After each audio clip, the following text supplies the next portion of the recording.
17 ans de mariage, 3 enfants, une vie parfaite. Puis j'ai trouvé des messages, 6 mois de mensonges. Elle avait prévu un dîner le vendredi avec son amant. J'ai réservé la table d'à côté et j'ai amené sa femme comme cavalière. Ce qui s'est passé ensuite a fait le tour d'Internet. Je m'appelle Olivier Blanc. J'ai 44 ans et jusqu'à il y a 3 semaines, je pensais avoir un mariage solide. Je suis associé gérant chez Moreau et Associés, un cabinet d'avocats d'affaires de taille moyenne dans le centre de Lyon. Les horaires sont brutaux, les dossiers sont exigeants, mais le travail paie suffisamment bien pour nous offrir une maison de 4 chambres à Écully et payer les frais de scolarité privés de nos 3 enfants. Ma femme, Laure, est directrice des ressources humaines chez Systèmes Médicaux Rhône-Alpes. Une femme intelligente, organisée, qui a toujours su comment gérer les gens, du moins c'est ce que je croyais. Nous nous sommes rencontrés à l'université Jean Moulin. Tous les deux ambitieux et avides de réussite. Elle étudiait la gestion des ressources humaines pendant que je trimais en droit. Nous nous sommes mariés jeunes, peut-être trop jeunes, mais ça a marché. Ou du moins, je le croyais. Chloé est arrivée quand Laure avait 23 ans. Puis Lucas 3 ans plus tard, et enfin la petite Léa. 3 enfants, 3 personnalités différentes, ayant tous besoin d'attention. Ni Laure ni moi n'avions assez de temps à leur accorder. C'est là que les fissures ont commencé à se former, je suppose. Non pas que je les ai vues. J'étais trop occupé à réviser des contrats et des dépositions, à bâtir ma réputation comme l'avocat qui ne perdait jamais une affaire de litige d'entreprise. Laure s'est aussi jetée à corps perdu dans sa carrière, passant de coordinatrice RH à directrice en moins d'une décennie. Nous étions un couple de pouvoir, disaient les gens. Le genre de partenariat qui semblait parfait de l'extérieur. L'inconvénient d'avoir l'air parfait, c'est qu'on arrête de vérifier si quelque chose pourrit en dessous. C'est un jeudi soir que tout a basculé. Je venais de boucler un énorme dossier. 3 mois de journée de 18 heures qui ont finalement payé quand le tribunal a rendu son verdict en notre faveur. Mon client est reparti avec une indemnité à 7 chiffres, et je suis reparti avec une prime d'associé qui couvrirait la première année de Chloé dans n'importe quelle université de son choix. J'étais épuisé mais satisfait, prêt à m'effondrer dans un lit et peut-être à prendre un long week-end pour me reconnecter avec ma famille. Je suis rentré chez moi vers 23 heures.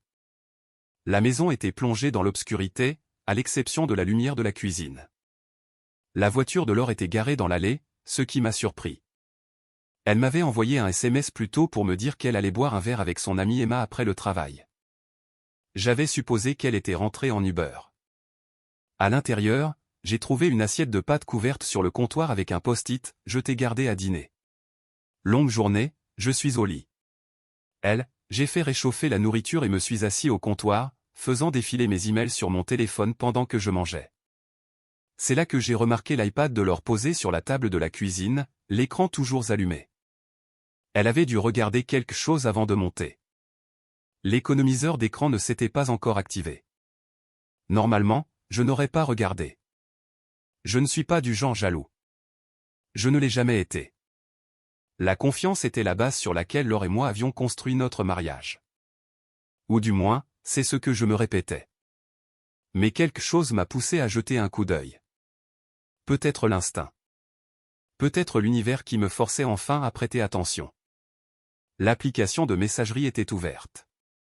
Pas des SMS classiques, mais l'un de ces programmes de discussion cryptés que les gens utilisent quand ils ne veulent pas laisser de traces. Le nom en haut indiquait simplement « c'est ». Rien de suspect à cela, n'est-ce pas? Sauf que le dernier message m'a glacé le sang. Vivement vendredi. Même endroit. 20 heures, j'ai pensé à toi toute la journée. En dessous, la réponse de Laure, envoyée il y a à peine 20 minutes, moi aussi. Je dirai à Olivier que j'ai une réunion RH tardive. Il ne pose plus jamais de questions là-dessus. J'ai fixé l'écran de cet iPad pendant ce qui m'a semblé être 1 heure, mais qui n'était probablement que 2 minutes. Mes pattes reposaient, oubliées, refroidissant sur l'assiette à côté de moi. J'ai fait défiler les messages. Des semaines de conversation, peut-être des mois. Je ne les ai pas tous lus. Ce n'était pas la peine. Le schéma était assez clair. C'était Clément. Ça ne pouvait être que lui. Laure avait commencé à fréquenter des salles de sport haut de gamme il y a 6 mois. Elle rentrait à la maison en parlant de son nouveau coach et de la façon dont il l'aidait à se sentir forte à nouveau. Clément Dubois, propriétaire du club athlétique Sommet au centre-ville. Elle m'avait montré son Instagram une fois, un type taillé à la serpe au début de la quarantaine avec le genre de sourire qui faisait probablement fondre les femmes. Je l'avais encouragé. Je lui avais dit que c'était génial qu'elle prenne du temps pour elle. Quel idiot j'avais été. Mon premier instinct a été de monter en trombe, de la réveiller et d'exiger des réponses. De lui jeter l'iPad à la figure et de la regarder balbutier des explications. Mais quelque chose m'a arrêté. Peut-être était-ce l'avocat en moi. La partie qui sait qu'on ne confronte jamais quelqu'un tant qu'on n'a pas toutes les preuves en main. Ou peut-être était-ce quelque chose de plus profond.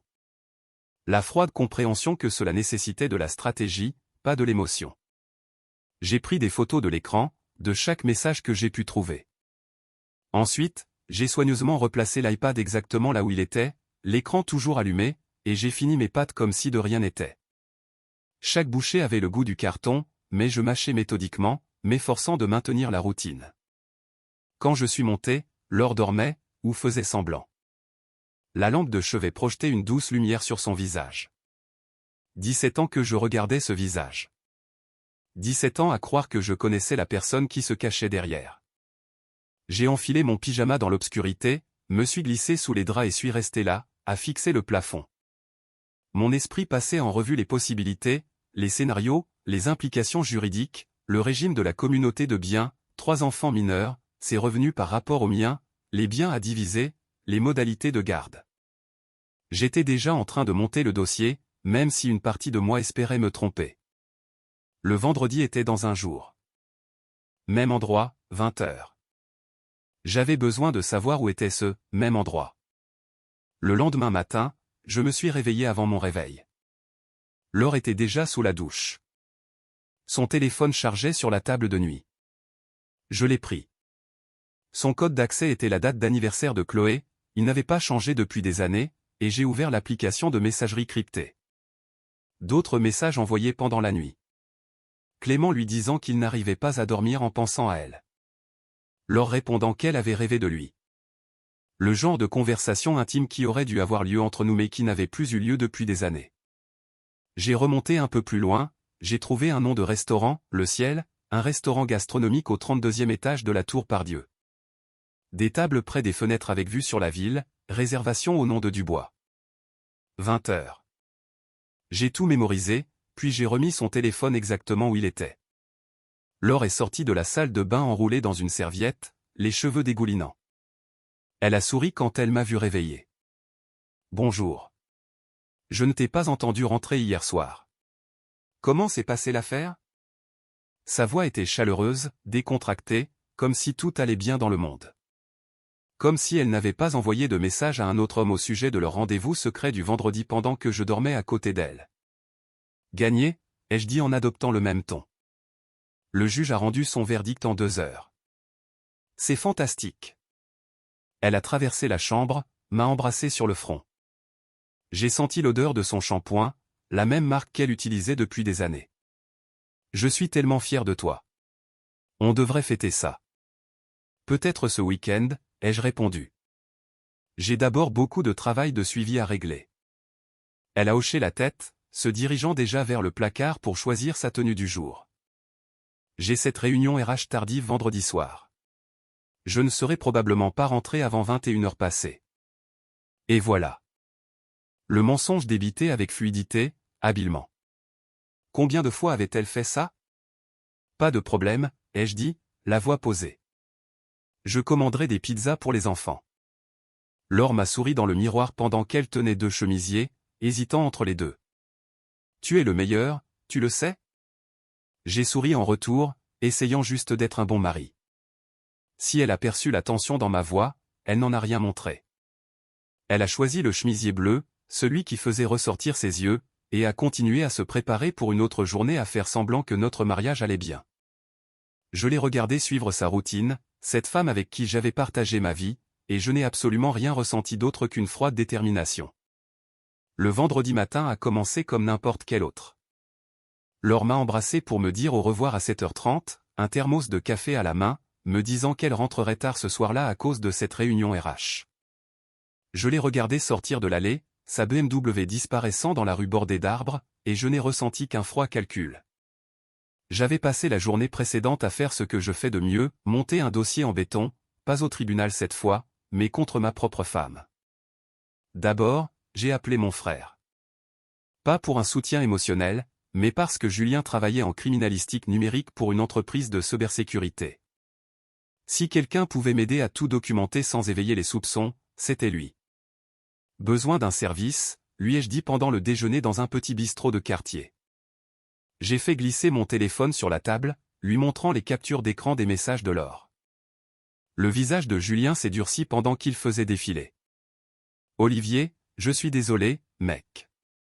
Ça dure depuis combien de temps? Au moins 6 mois, peut-être plus. J'ai besoin de tout savoir. Chaque message, chaque appel, chaque endroit où elle est allée. Tu peux faire ça sans qu'elle le sache? » Il a hoché lentement la tête. « Je peux cloner les données de son téléphone à distance si tu peux me donner accès à son iCloud pendant 5 minutes. Tout y est sauvegardé. Messages, photos, historique de localisation. Elle ne le saura jamais. Fait. Elle laissait souvent son ordinateur portable à la maison le matin. Julien a sorti une petite clé USB. Installe ce logiciel.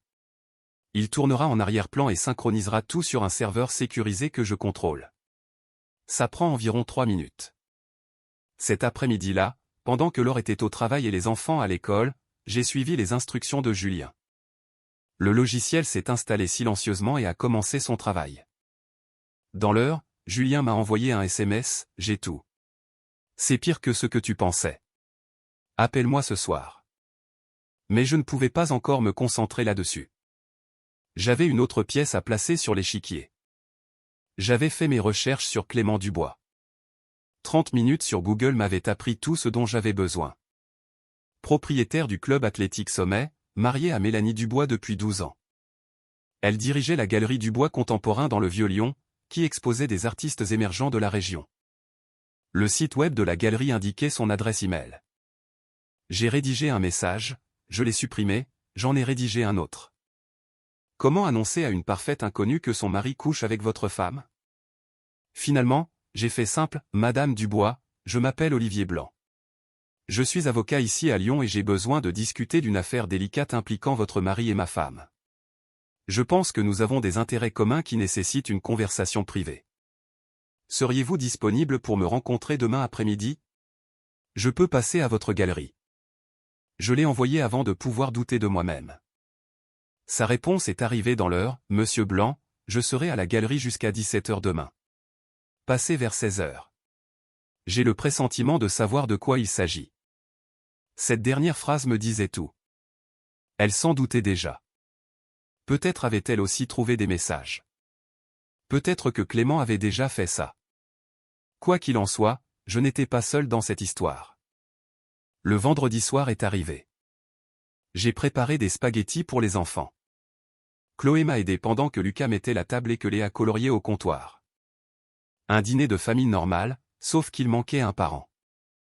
Soi-disant à une réunion, mais en réalité en train de se préparer pour un dîner romantique avec le mari de quelqu'un d'autre. Où est maman, déjà, a demandé Chloé en égouttant les pâtes. Réunion RH. Elle sera rentrée vers 21h30 ou 22h. Chloé m'a jeté un regard que je n'ai pas tout à fait réussi à déchiffrer. À 17 ans, elle remarquait plus de choses que je ne le pensais. Elle a beaucoup de réunions tardives en ce moment. J'ai croisé son regard. Oui, c'est vrai. Quelque chose est passé entre nous à ce moment-là. De la compréhension peut-être, ou des soupçons. Quoi qu'il en soit, Chloé n'a pas insisté. À 19h45, j'ai vérifié l'application de traçage que j'avais installée sur mon propre téléphone le matin même. Totalement légal puisque je suis le titulaire de la ligne téléphonique de Laure via notre forfait familial. Le petit point l'a situé à la Tour Pardieu, pas au bureau, pas dans une salle de réunion, mais au ciel, le restaurant au 32e étage. J'ai souri, la laissant profiter de sa soirée. Elle n'avait aucune idée de ce qui l'attendait. Le samedi après-midi, je me tenais devant la galerie Dubois contemporain à 15h55, observant l'intérieur à travers les grandes vitrines. Des œuvres d'art moderne étaient accrochées sur des murs blancs. Des peintures abstraites, des sculptures en métal, des photographies qui signifiaient probablement quelque chose pour les gens qui s'y connaissaient. Quelques clients flânaient à l'intérieur. Mélanie Dubois se tenait derrière un bureau minimaliste au fond, discutant avec un couple de personnes âgées.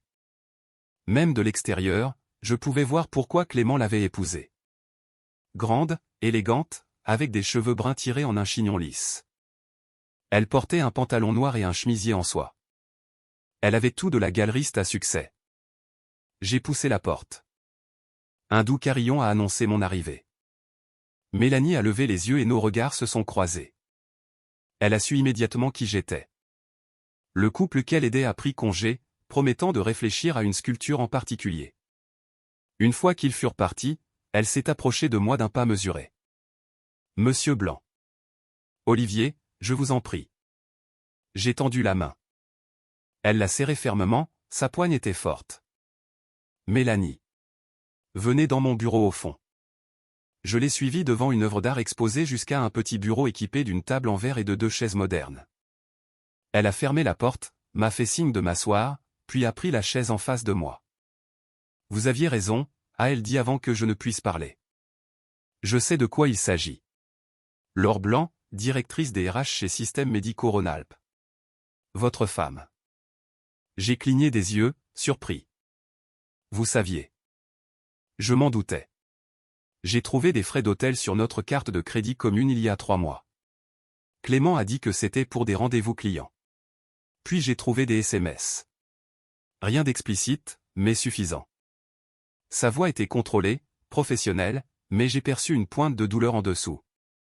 J'ai engagé un détective privé le mois dernier. Il a tout confirmé. Votre femme et mon mari se voient tous les vendredis depuis 6 mois. J'ai sorti mon téléphone et je lui ai montré les captures d'écran que j'avais prises. Même histoire de mon côté. Je viens de le découvrir il y a 3 jours. Mélanie a étudié les messages, la mâchoire serrée. Il se croit si malin. Application secrète, langage codé, mais ce ne sont que des clichés. Le manuel du conjoint infidèle, mot pour mot. Hier soir, c'était censé être leur dîner au ciel, ai-je dit. Je sais. Mon enquêteur les a photographiés là-bas. Table près de la fenêtre, champagne, la totale. Elle a sorti son propre téléphone et a fait défiler des photos. Ils étaient là. Laure dans une robe rouge que je n'avais jamais vue auparavant. Clément dans un costume hors de prix. Tous les deux riant comme des adolescents amoureux. Mon estomac s'est noué, mais j'ai gardé une voix stable. Je veux vous proposer quelque chose. Pas une vengeance exactement, mais la justice. Mélanie s'est adossée à sa chaise, m'étudiant avec un regard perçant. Je vous écoute. Ils ont un autre dîner de prévu. Vendredi prochain, même restaurant. Je veux être à la table juste à côté de la leur, et je veux que vous soyez là avec moi. Un lent sourire s'est dessiné sur son visage. Vous voulez les confronter publiquement. Pas immédiatement. D'abord, je veux qu'ils nous voient ensemble. Laissez-les s'interroger, paniquer, s'affoler. Puis, quand le moment sera venu, nous présenterons tout. Messages, photos, chronologie, tout, devant témoins. Vous êtes avocat, a-t-elle observé.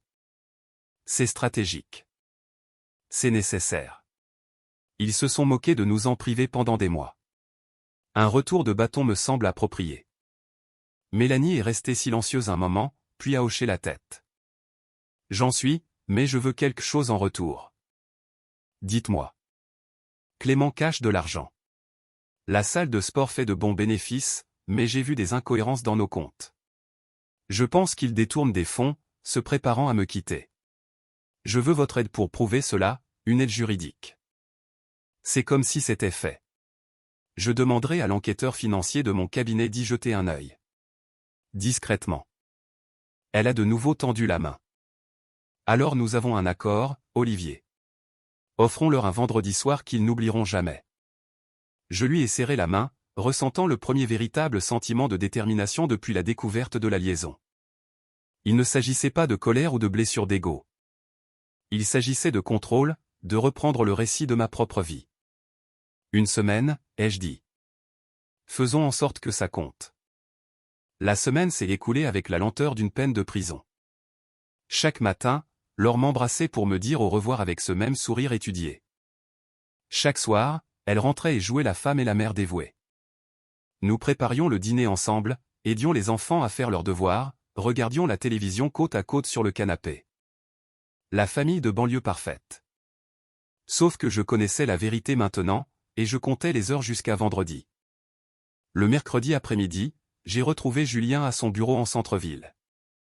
Il avait tout compilé à partir du téléphone de Laure, un registre numérique de sa trahison, organisé par ordre chronologique comme des preuves pour un procès.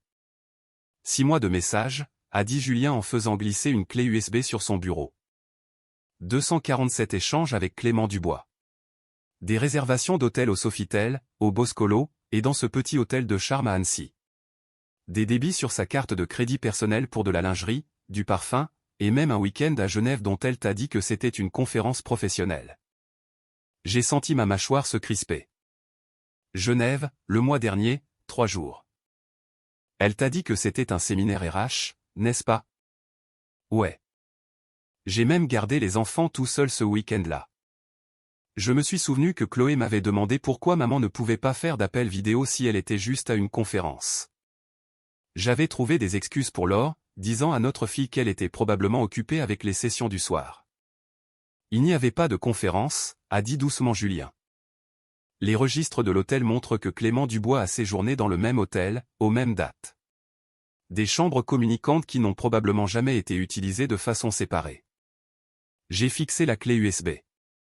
C'est suffisant pour qu'un avocat spécialisé en divorce s'en donne à cœur joie. Olivier, c'est suffisant pour 10 avocats spécialisés en divorce. Julien s'est adossé à sa chaise. Qu'est-ce que tu vas faire? Vendredi soir, Laure et Clément ont un autre dîner au ciel. Je serai à la table voisine avec Mélanie Dubois. Les sourcils de Julien se sont levés. Tu es sérieux? Complètement.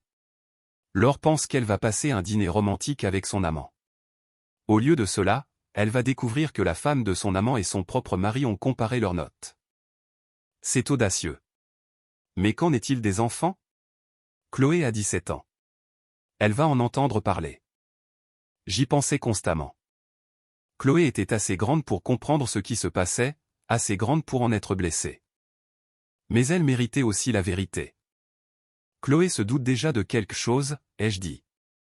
Elle a fait un commentaire la semaine dernière sur les réunions tardives de Laure. Les enfants ne sont pas stupides. Non, ils ne le sont pas. Julien m'a regardé attentivement. Tu tiens le coup? Vraiment? Je fonctionne. C'est tout ce dont je suis capable en ce moment. Le jeudi soir, j'ai appelé le restaurant. Je dois faire une réservation pour vendredi à 20h. Une table pour 2. Et j'ai besoin d'être placé à côté d'une réservation existante bien précise. L'hôtesse a semblé perplexe. Monsieur, nous n'organisons généralement pas les placements en fonction d'autres clients. J'en suis conscient, mais il s'agit d'une circonstance particulière. La réservation est au nom de Dubois. 20h, table près de la fenêtre. Je suis prêt à payer un supplément pour m'assurer que ma table soit adjacente à la leur. Il y a eu un long silence. Puis-je vous demander pourquoi? Une affaire personnelle. Je vous assure que cela ne causera pas de scandale. Juste une conversation qui doit avoir lieu dans un cadre précis. Un autre silence. Laissez-moi en parler à mon responsable. 5 minutes plus tard, elle est revenue. Monsieur, mon responsable dit que nous pouvons accéder à votre demande. Des frais de placement de 200 € en plus de l'addition de votre dîner. Entendu. La réservation est au nom de Blanc. Olivier Blanc. Confirmé pour vendredi à 20h. Nous vous installerons à la table 17, adjacente à la table Dubois au numéro 16. J'ai raccroché et envoyé un SMS à Mélanie, tout est prêt. Vendredi, 19h45. Je passe vous prendre. Sa réponse est arrivée immédiatement, je serai prête. Je porterai ma meilleure armure. Le vendredi matin est arrivé avec un soleil inhabituel pour Lyon. Laure rayonnait littéralement au petit déjeuner, fredonnant pendant qu'elle préparait le café. Elle avait déjà préparé sa tenue pour ce soir. Cette robe rouge, celle des photos prises par le détective de Mélanie la semaine dernière. Une journée spéciale, ai-je demandé innocemment en versant des céréales à Léa. Laure a jeté un coup d'œil, souriante. Je me sens bien, c'est tout. J'ai hâte d'être au week-end. Moi aussi, ai-je répondu en croisant son regard. Je pense que ce week-end va tout changer. Si elle a saisi le double sens, elle ne l'a pas montré. Elle a embrassé la tête de Léa, a attrapé son sac à main et s'est dirigée vers la porte. À ce soir, tard. Ne m'attends pas. Oh, je t'attendrai, lui ai-je dit dans son dos. Sans aucun doute. Après son départ, Chloé est descendue, déjà habillée pour le lycée. Elle m'a regardé avec ses yeux perspicaces d'adolescente de 17 ans. Papa, tout va bien? J'aurais pu mentir. J'aurais probablement dû. Mais j'en avais marre des mensonges. Pas encore, ma chérie. Mais ça ira. À 19h30, je me tenais devant mon placard, décidant de ce que j'allais porter pour le rendez-vous de ma femme avec un autre homme. J'ai opté pour un costume gris anthracite, une chemise blanche, sans cravate. Professionnel, mais pas trop formel. Le genre de tenue qui montrait que je maîtrisais la situation. Lucas a frappé à la porte de ma chambre. Papa, tu vas où? Un dîner d'affaires, ai-je répondu, ce qui n'était pas tout à fait un mensonge. C'était une affaire, l'affaire de mettre fin à mon mariage avec dignité. Un vendredi soir? Parfois, les réunions importantes ont lieu à des moments inopportuns. J'ai conduit jusqu'à la galerie de Mélanie, arrivant à 19h45 précise. Elle attendait dehors, éblouissante dans une robe noire qui imposait le respect. Ses cheveux bruns tombaient librement sur ses épaules et elle portait des talons qui la mettaient presque à ma hauteur. Prête, ai-je demandé alors qu'elle s'asseyait sur le siège passager. Plus que prête. Allons-y. Nous sommes arrivés à la tour Pardieu à 20h05. Délibérément en retard. Pour laisser Laure et Clément s'installer. Les laisser penser qu'ils avaient toute la soirée devant eux. Le trajet en ascenseur jusqu'au 32e étage a semblé interminable. Mélanie se tenait à mes côtés, calme et maîtresse d'elle-même, tandis que mon cœur tambourinait contre mes côtes. C'était en train de se produire. L'hôtesse a immédiatement reconnu mon nom. Monsieur Blanc, votre table est prête, par ici s'il vous plaît. Elle nous a guidés à travers le restaurant, passant devant le bar, vers les tables près des fenêtres offrant une vue spectaculaire sur les lumières de Lyon et le Rhône. Et ils étaient là, Laure et Clément à la table 16, les têtes rapprochées, riant de quelque chose. La main de Laure reposait sur le bras de Clément. Intime, à l'aise, comme s'il faisait ça depuis toujours. L'hôtesse nous a conduits à la table 17, à 1 mètre à peine de la leur. Laure m'a vu la première. Ses yeux se sont écarquillés, son visage se vidant de ses couleurs si vite que j'ai cru qu'elle allait s'évanouir. Sa main s'est retirée du bras de Clément d'un coup sec, comme si elle s'était brûlée. Clément s'est retourné pour voir ce qui l'avait effrayé, et son expression a reflété celle de Laure. Un choc pur. Puis il a vu Mélanie à côté de moi. Son choc s'est transformé en autre chose. De la peur, peut-être, ou la réalisation que son mensonge minutieusement construit s'effondrait en temps réel. Olivier. La voix de Laure n'était qu'un murmure étranglé. Qu'est-ce que tu fais là? J'ai tiré la chaise de Mélanie, j'ai attendu qu'elle s'assoie, puis j'ai pris ma propre place. Calme, maître de moi, chaque mouvement délibéré. Je dîne, ai-je dit d'un ton plaisant. Comme toi. Quelle coïncidence de vous croiser ici. Je croyais que tu avais une réunion RH ce soir. La bouche de Laure s'ouvrait et se fermait. Aucun mot ne sortait. Mélanie s'est légèrement penchée en avant, la voix glaciale. Bonsoir, Clément. Surpris de me voir? Mélanie, je peux t'expliquer, a commencé Clément. Oh, je suis sûr que tu le peux, l'a interrompu Mélanie avec fluidité. Tu es très doué pour donner des explications. Très créatif, même, bien que je doive dire que le coup de travailler tard avec des clients est un peu cliché, tu ne trouves pas? D'autres dîneurs commençaient à remarquer la scène. Un couple à une table voisine avait cessé de manger, observant notre petit drame se dérouler. Laure a retrouvé la voix. Olivier, ce n'est pas ce que tu crois.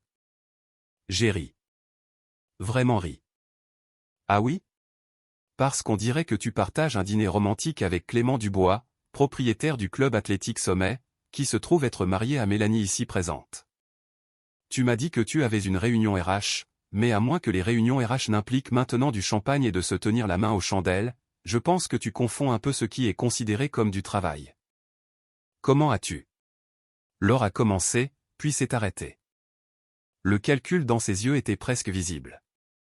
Elle essayait de comprendre ce que je savais, ce que je pouvais prouver. Comment je le savais? J'ai sorti mon téléphone et je l'ai posé sur la table entre nous. Parce que tu as laissé ton iPad déverrouillé la semaine dernière. Parce que j'ai tracé chaque message, chaque mensonge, chaque réservation d'hôtel depuis 10 jours. Et parce que Mélanie et moi avons comparé nos notes. Le visage de Clément était passé du choc à la colère. Vous n'aviez pas le droit. J'avais tous les droits, ai-je rétorqué, la voix dure. C'est ma femme. Tu as une liaison avec ma femme. J'ai tous les droits du monde de connaître la vérité. La serveuse s'est approchée de notre table, sentant clairement la tension mais professionnellement obligée de faire son travail. Bonsoir. Puis-je vous proposer un apéritif pour commencer? En fait, a dit Mélanie, sa voix tranchant la gêne, je crois que nous sommes prêts à commander. Nous ne resterons pas longtemps. La serveuse a hoché rapidement la tête et s'est retirée. Les yeux de Laure s'emplissaient de larmes. Olivier, s'il te plaît. Pouvons-nous parler de ça en privé? En privé? Je me suis adossé à ma chaise. Comme toi et Clément qui discutaient en privé depuis 6 mois. Non, Laure. Fini le privé. Cette conversation a lieu ici, maintenant, avec des témoins. La serveuse est revenue avec des verres d'eau, les mains tremblant légèrement en les posant. La tension à nos tables était à couper au couteau. Les autres dîneurs avaient cessé de faire semblant de ne pas regarder. C'était mieux que n'importe quel divertissement du vendredi soir. Les larmes de Laure coulaient librement maintenant, son mascara traçant des sillons sur ses joues.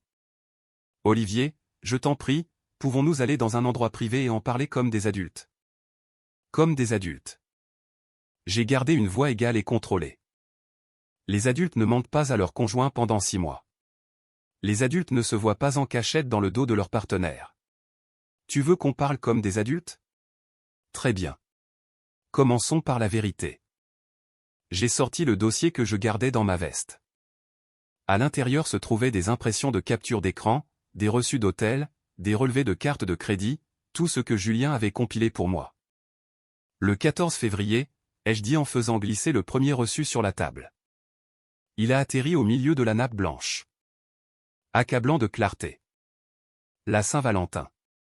Tu m'as dit que tu devais travailler tard sur cette évaluation de conformité régionale. Au lieu de ça, tu as pris une chambre au Sofitel Bellecour avec Clément. Chambre 847. Tu as payé le dîner et le champagne avec ta carte de crédit personnelle. Laure a fixé le reçu comme s'il s'agissait d'un serpent. Comment as-tu? Du 21 au 23 mars. Ce séminaire RH à Genève que tu ne pouvais absolument pas rater. Sauf qu'il n'y avait pas de séminaire. J'ai fait glisser un autre lot de papier. Les registres de l'hôtel montrent que Clément Dubois s'est enregistré dans le même hôtel, chambre communicante. Tu as passé 3 jours avec lui pendant que je gérais seul nos 3 enfants. Mélanie s'est penchée en avant, ajoutant ses propres documents à la pile. Et parlons d'argent, voulez-vous? 47 000 € virés du compte professionnel de ta salle de sport vers un compte personnel au Luxembourg au cours des 8 derniers mois.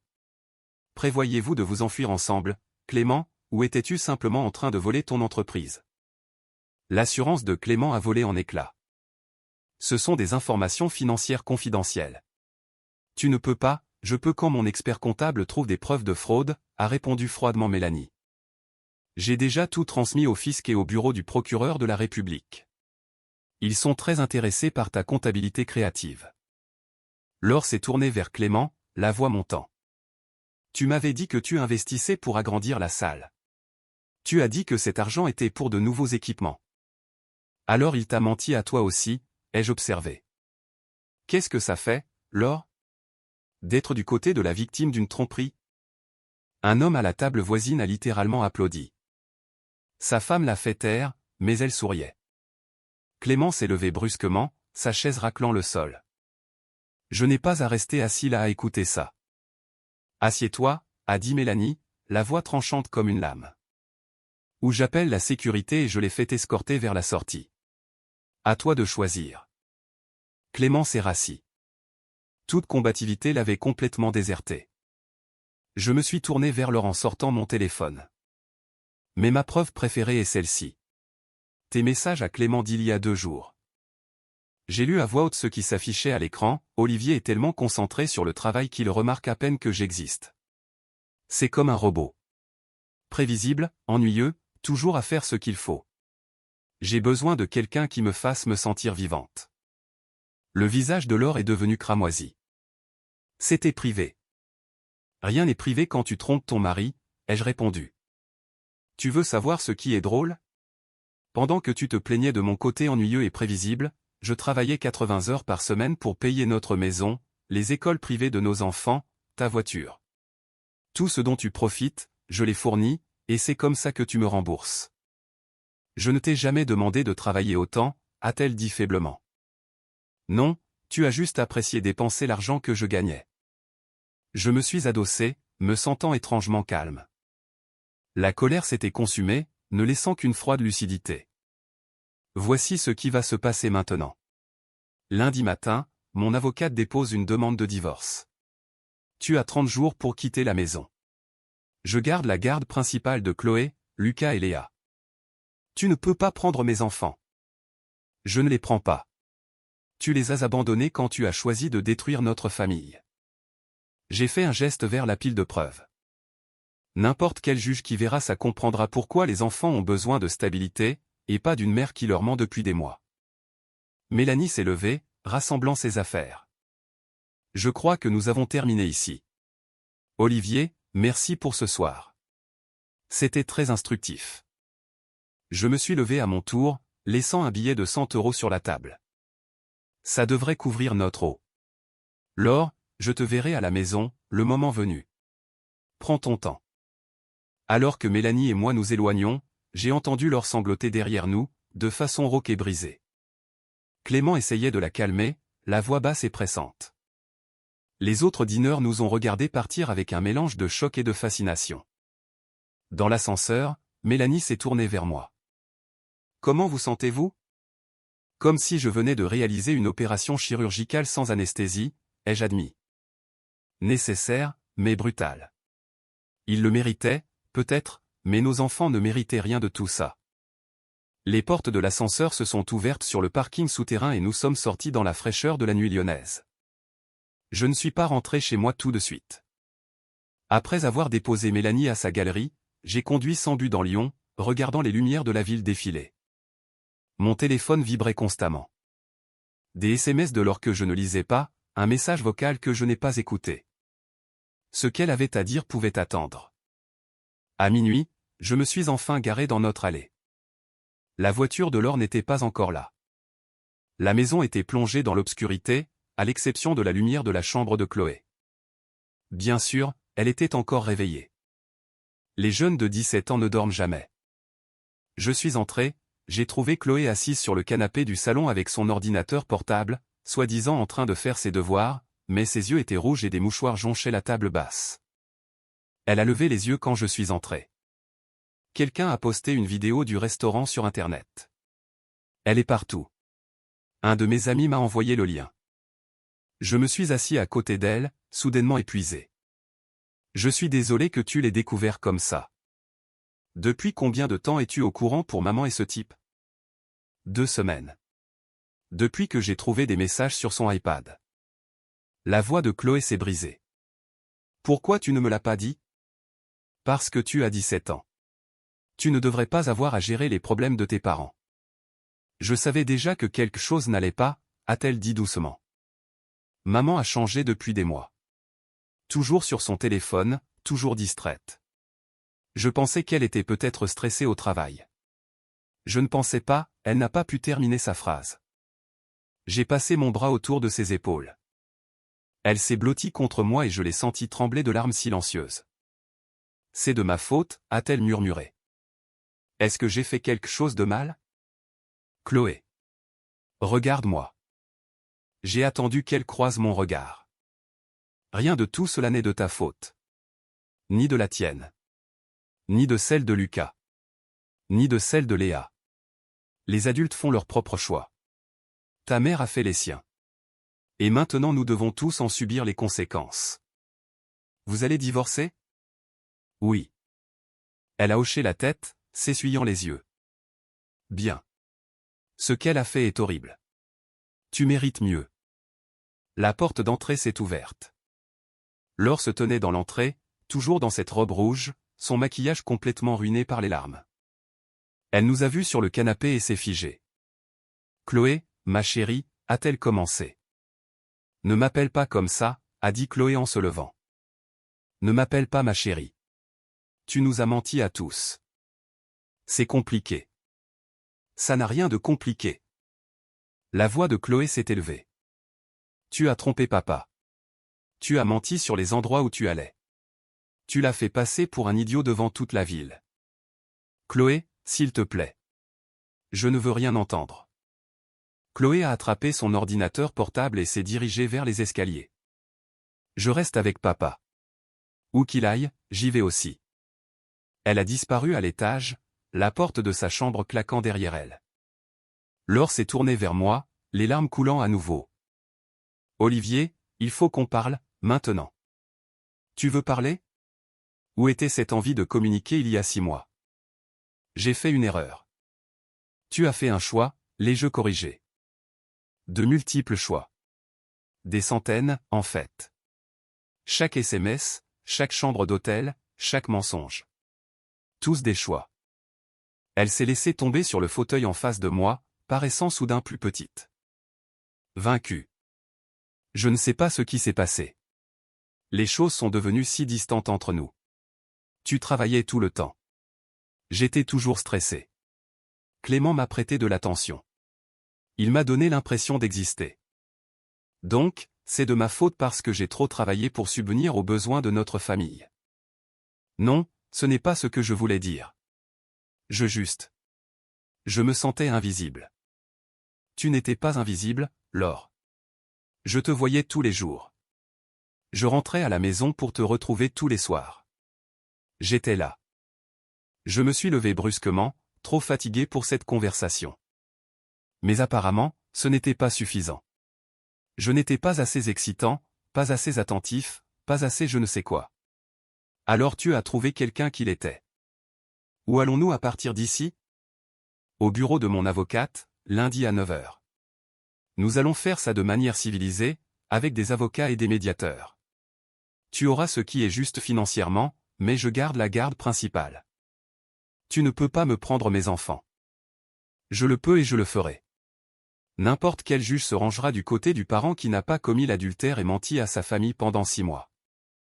Je me suis dirigé vers les escaliers. Je dors dans la chambre d'amis ce soir. Demain, tu commences à chercher un appartement. Tu as 30 jours. Olivier, s'il te plaît. Bonne nuit, Laure. Je suis monté, j'ai vérifié que Lucas et Léa dormaient bien, tous les deux plongés dans un sommeil réparateur, ignorant joyeusement que leur monde était sur le point de changer. Puis je me suis arrêté devant la porte de Chloé et j'ai frappé doucement. Entre. Elle était assise sur son lit, toujours habillée, fixant son téléphone. Tout le monde est au courant, papa. C'est partout sur les réseaux sociaux. Quelqu'un a enregistré une vidéo au restaurant. Mon cœur s'est serré. Je suis désolé. Ne le sois pas, maman le mérite. Elle a posé son téléphone, l'air d'avoir bien plus que 17 ans. Est-ce qu'on va s'en sortir? Oui. Ça ne sera pas facile, mais on traversera ça ensemble. Ensemble. Toi, moi, Lucas et Léa. On est une famille, quoi qu'il arrive. Elle m'a serré dans ses bras à ce moment-là, avec une étreinte farouche. Je t'aime, papa. Je t'aime aussi, ma chérie. 3 mois après ce vendredi soir au restaurant Le Ciel, j'étais assis dans une salle de conférence de mon cabinet avec mon avocate spécialiste du divorce, Sophie Bertrand, pour passer en revue l'accord final.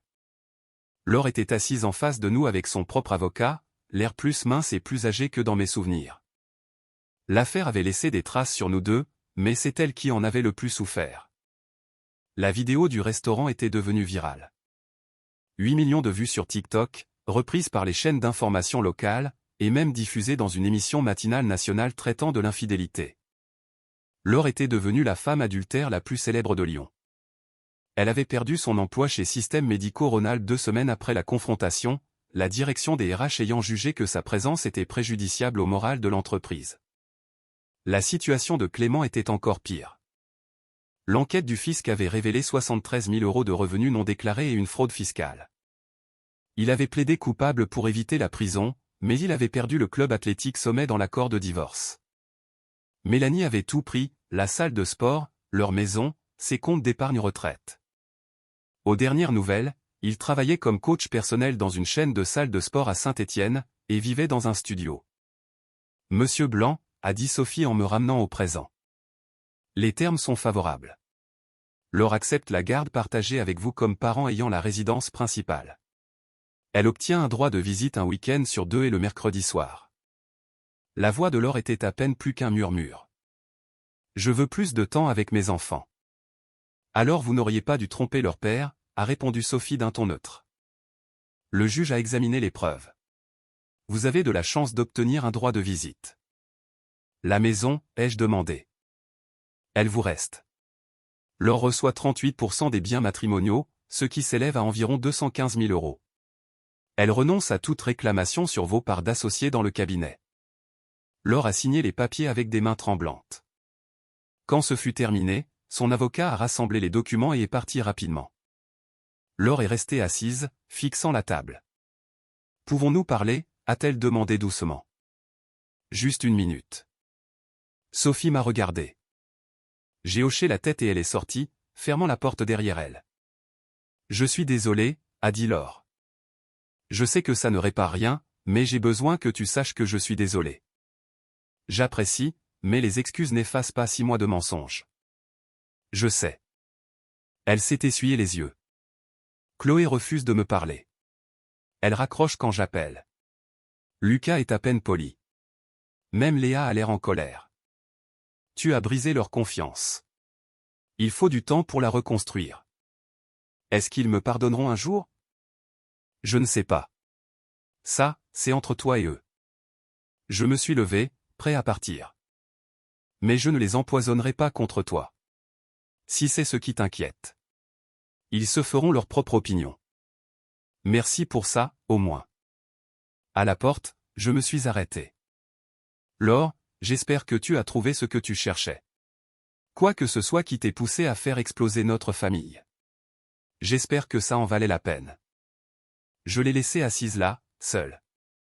À l'extérieur, Chloé m'attendait dans ma voiture. Elle avait insisté pour venir.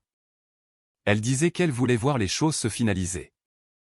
À 17 ans, elle était assez mature pour comprendre ce qu'impliquait un divorce. C'est fait, a-t-elle demandé alors que je m'installais au volant. C'est fait. Bien.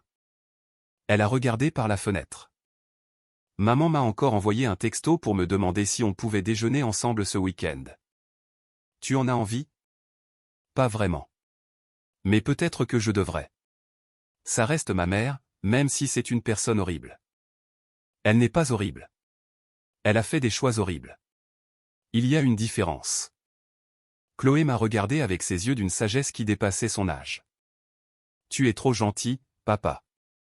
Après ce qu'elle a fait, je ne lui pardonnerai jamais. Tu pourrais te surprendre toi-même. Le pardon n'est pas pour son bénéfice à elle. C'est pour le tien. S'accrocher à la colère ne fait que te blesser. Nous sommes rentrés chez nous dans un silence confortable. Lucas et Léa étaient là quand nous sommes arrivés, tous les deux en train de faire leurs devoirs à la table de la cuisine. Un vendredi après-midi normal, sauf que Laure n'était pas là pour préparer le dîner. C'était mon rôle maintenant.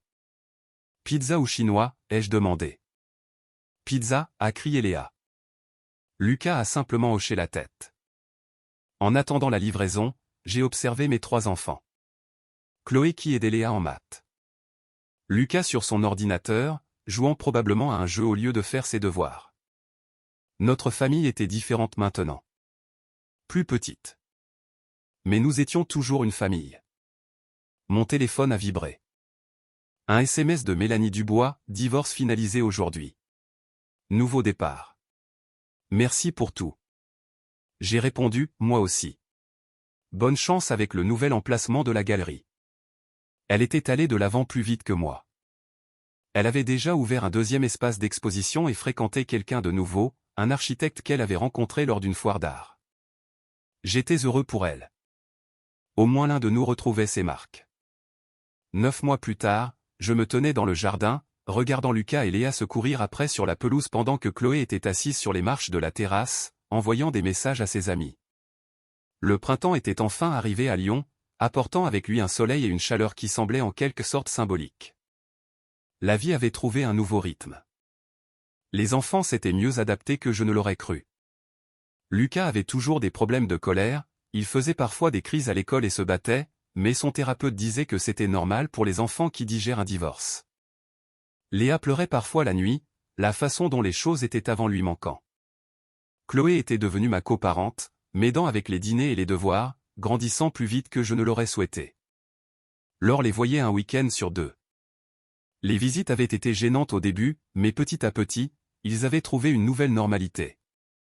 Elle avait déménagé à Saint-Étienne, pris un poste de consultante en ressources humaines, gagnant la moitié de ce qu'elle gagnait auparavant. Sa relation avec Clément avait implosé 3 semaines après la confrontation au restaurant. Il s'avérait que leur idylle ne pouvait pas survivre à la réalité. Elle s'était excusée auprès des enfants à maintes reprises. Chloé l'avait accepté à contre-cœur. Lucas refusait toujours de lui en parler. Léa lui avait pardonné presque immédiatement, comme le font les enfants de 9 ans. Mon téléphone a sonné. Numéro inconnu. Olivier Blanc. J'ai répondu. Monsieur Blanc, ici Céline Dupont du barreau de Lyon. Je vous appelle au sujet du témoignage de moralité que vous avez fourni pour le procès civil de Mélanie Dubois contre Clément Dubois. Oui, je m'en souviens. Y a-t-il un problème? Aucun problème. L'affaire a été réglée ce matin. Madame Dubois a obtenu une restitution totale plus des dommages et intérêts. Je tenais à vous remercier pour votre témoignage. Ravi d'avoir pu aider. Après avoir raccroché, j'ai ressenti un sentiment d'achèvement. Mélanie avait obtenu justice. Clément avait payé pour sa fraude. Le système judiciaire avait réellement fonctionné pour une fois. Chloé s'est approchée et s'est laissée tomber sur l'herbe à côté de moi. Papa, je peux te demander quelque chose? Toujours. Tu penses que tu sortiras à nouveau un jour? Jean, trouver quelqu'un de nouveau. J'ai réfléchi à la question. Peut-être un jour. Pas dans l'immédiat. Bien. On n'est pas encore prêt pour une belle-mère. C'est noté. Elle a arraché un brin d'herbe. J'ai vu maman hier. Elle a l'air triste.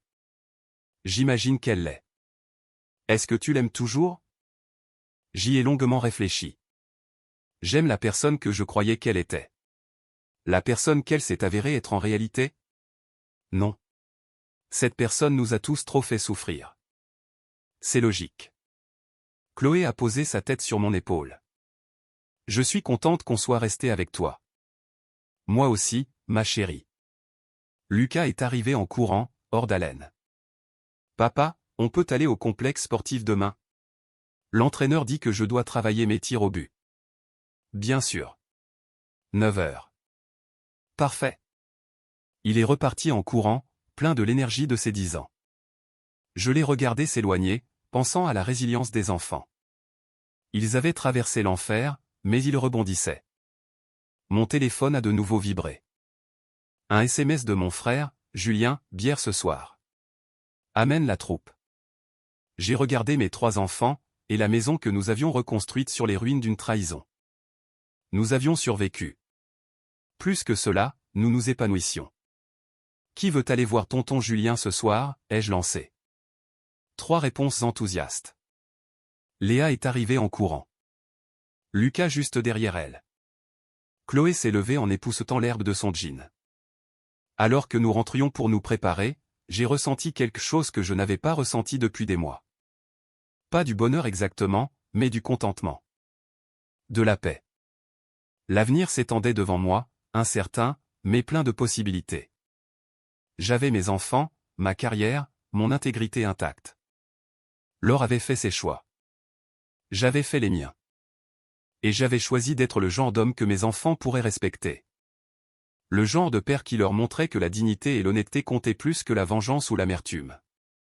Ce soir-là, alors que nous étions assis dans le jardin de Julien autour de hamburgers et de rires, Lucas a demandé de but en blanc, « Papa, tu es heureux ?» J'ai regardé mon frère, mes 3 enfants, et la vie que nous avions construite ensemble à partir de morceaux brisés. Oui.